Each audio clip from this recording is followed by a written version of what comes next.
This Evercade content is sponsored by Evercade Evolution, the Evercade magazine made by Evercade enthusiasts. Check them out on Amazon now. Hi guys, hello and welcome back to another Evercade feature right here on the channel. So we continue with the Evercade Cartridge review series, and this time we reach number 26, the Intellivision Collection 2. So this cartridge is pretty notorious. A friend of mine, Ryan, from the Evercade Hangout, loves it.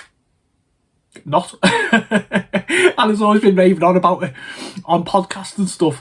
And, you know, his hatred for this cartridge is legendary. And I thought, well, I enjoyed the first one, so I'm going to give this a chance. You know, I've got to review everyone. Sorry, Rye, this was as bad for me, mate, as what it was for you. If you're watching, leave a comment below, fella. Let me know that you've been here. So, yeah, Intellivision 2, Collection 2.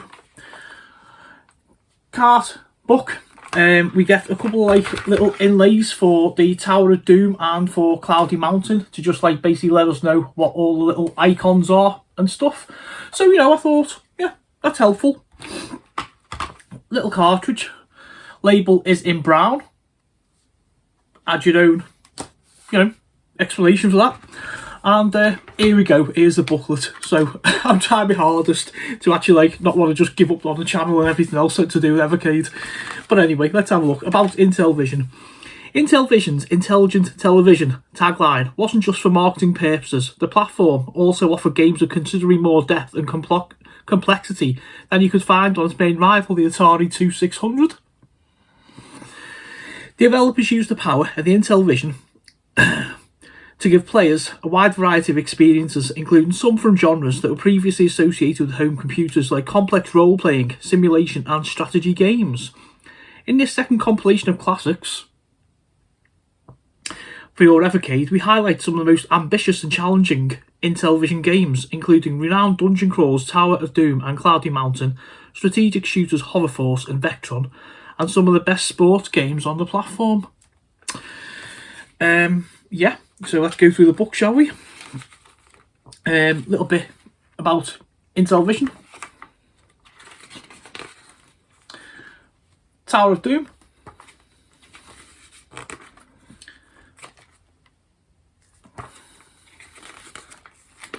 More stuff on Tower of Doom here. Cloudy Mountain. More stuff on Cloudy Mountain. Hover Force and Star Strike. Vectron and Auto Racing. Mud Buggies and Motocross. Mountain Madness Super Pro Skiing and Super Pro Decathlon. Sharp Shot and Reversey. Have you got them all? Yes, I have. Okay, so let's go down to the screen. We'll have a look at a couple of these and I'll come back and give you my final thoughts. Okay, folks, first game of the day, Hover Force.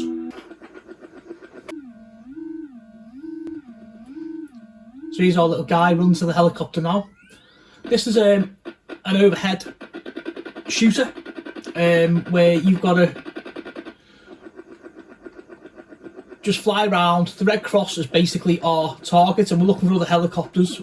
We fire missiles and we've got a water cannon to put out fires as well down the city below, of course.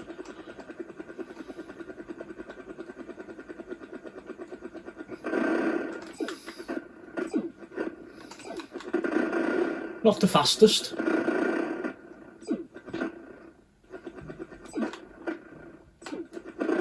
Yeah, we got one. I'm not sure actually why we're flying over the city trying to put fires out and shoot other helicopters, but you know, such were games of the 70s and 80s. The controls are very, very stiff. I mean, I don't expect it to be analog controls, but sort of trying to turn around to chase a helicopter down is like really hard.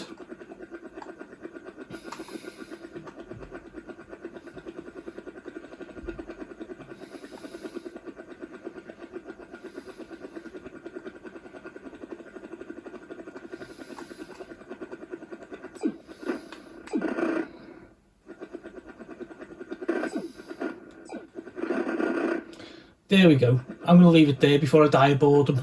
So next game is Sharp Shot. This is like a little sort of arcadey American football game. Okay, so there's a little quarterback at the back there. And all you do is pull up and down and just press the button, and your receivers are the blue guys. So you automatically snap, and it's a case of just trying to time the path of the receiver. Like that. And you get the 7 points.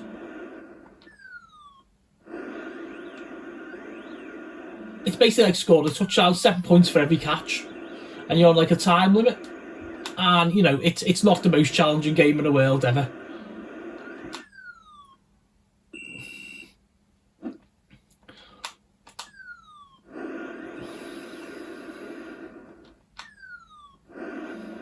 You don't even sort of get any more points for like the further down the field they are or anything like that. It's just a straight sort of 7 points.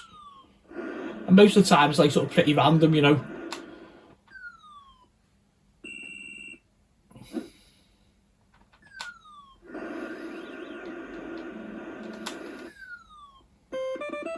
Okay, so I scored 63, and that's that. Let's go on to the next one. And the final one of the day, Cloudy Mountain. Okay, so we start off on the map, and the idea is like a role-playing kind of game where you go into dungeons and stuff. So we're into the first mountain, and this is our little knight or guy or character, whoever he is. So it's basically just up, down, left and right, and if you press the face buttons, you fire arrows. I think the select button picks up your items, whatever that may have been. You do get the little inlay. I'm not sure whether the game actually randomises the map or not. It probably doesn't, to be honest, with the age of it. But yeah, it's kind of running around. There's baddies in here. It's just trying to find them. Okay, so that was obviously one of the big dragon things. We've got a key. So I'm presuming now we're trying to find the door out the dungeon.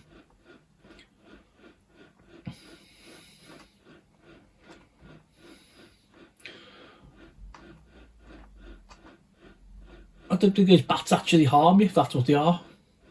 Bats or eagles, or I really wouldn't know.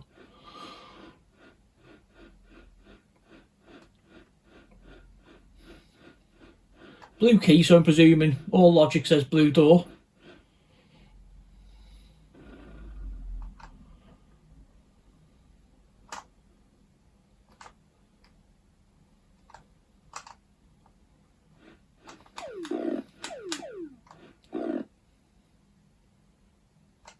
That killed us, whatever that may have been. This is the game that a lot of people recommend on this cartridge. This is one that was recommended to me. You've got to play Cloudy Mountain. I'm like, am I?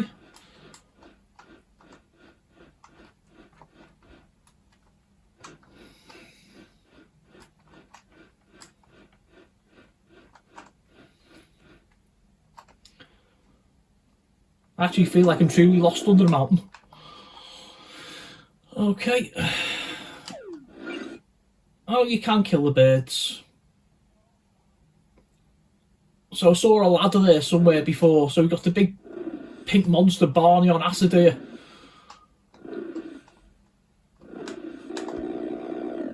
Oh, I ran out of arrows, man. Oh, that's that. Let's go back up top and I'll give you my opinions. Welcome back, folks. I'm hoping that wasn't as painful for you as what it was for me. I'm going to cut to the chase. This is an absolutely shocking, diabolical, horrible example of a cart. My knowledge of Intellivision isn't great, even though I thought the first cartridge was alright, you know, there's some decent games.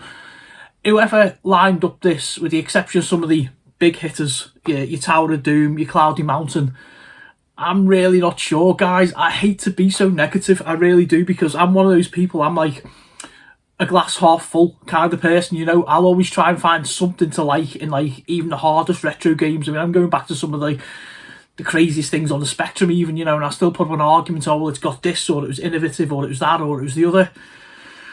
I'm really, really struggling, guys. It's horrible. I'm just looking down at my notes, some of which I can't actually read because it's full of expletives. Shocking collection of games. the worst cartridge without a shadow of a doubt on Evercade. I mean, if you were to have an Evercade machine, take your pick of any of them, and only the one cartridge, I'd say hate retro game forever and never, ever, ever, ever, ever touch it again. That's how bad this one is. You know, it's a pity because, like I say, the first cart was all right, and I was looking forward to seeing some more Intellivision games and stuff on there. The controls just horrible.